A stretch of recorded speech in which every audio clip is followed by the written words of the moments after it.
Karanjia सहरर 1 number वार्डरू Devnadi बंध को संजोग करुवा दीर्घ 15 किलोमीटर रास्तार अवस्था कौन रही आसंतु तार वास्तव चित्र देखिबा। रास्ता पलटि मरण जंता खालखमारे बेहाल रास्तार अवस्था यातायात बाधा प्राप्त लोके हंतसंत। मयूरभंज जिला करंजिया विज्ञापित अंचल वार्ड नंबर 1 दे जाइथिबा देव केनाल उभय पार्श्वर रास्तार अवस्था शोचनीय हो पड़ी। यही रास्ता उपरे करंजिया ब्लॉक बुधियाणी पंचायतर आखपाख गाँ निर्भर करुछि। दीर्घ 15 किलोमीटर रास्ता अवस्था न कहले भल। ग्रामवासी पौर परिषद और देव केनाल डिविजन को पाखरे बारंबार अभियोग कले मध्य यही दृष्टि देउनथिबा अभियोग होइछि। विगत बीजेडी सरकार प्रशासन अणदेखा जोगु हंतसंत हेउछंती लोके।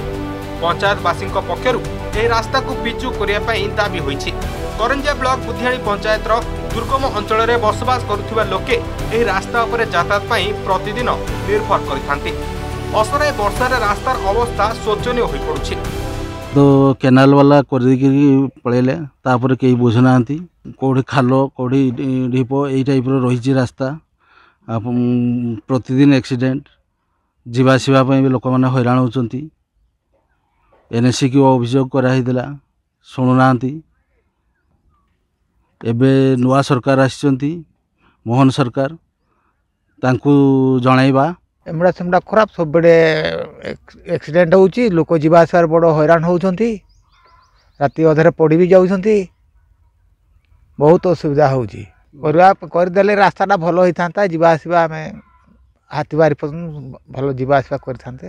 देखु ये रास्ताटा हूँ दैनंदिन राति 9टा-10टा जाए गाड़ी जापर वर्षा दिन में केनाल पानी उछली जाऊँगी। तेणु ये माने एक्सीडेंट होबार बहुत भय अच्छी कहीं बहुत खाल ढीप रही। तेणु यार मरामत करके देवनदी बंध पर्यंत पिचु कले लोक मैंने बहुत उपकृत होते। तेणु ए दिगरे माने उच्च कर्तृपक्ष निहाती पदक्षेप नेबा निहाती जरूरी। रास्ता तो आप देखते रास्ता 15 किलोमीटर रास्ता ये पाखापाखि 50-60 गाँव लोक निर्भर कर। तो रास्ता आज की 15 वर्ष है रास्ता ये भाया पड़ी ना पिची होची ना कहीं नजर पकाउछंती। आमे तो ये बाबद एनएससी को अभियोग करछु, केनाल डिविजन को अभियोग करछु, कहीं किछि सुनुना। देव केनाल कर्तृपक्ष रास्ता निर्माण समय मोरम पकाई काम सारी देइथिबा अभियोग होइछि। किंतु कर्तृपक्षक एथिप्रति दृष्टि देउनथिबारु प्रतिदिन छोट बड़ दुर्घटना घटुथिबा अभियोग करिसंती स्थानीय बासिंदा।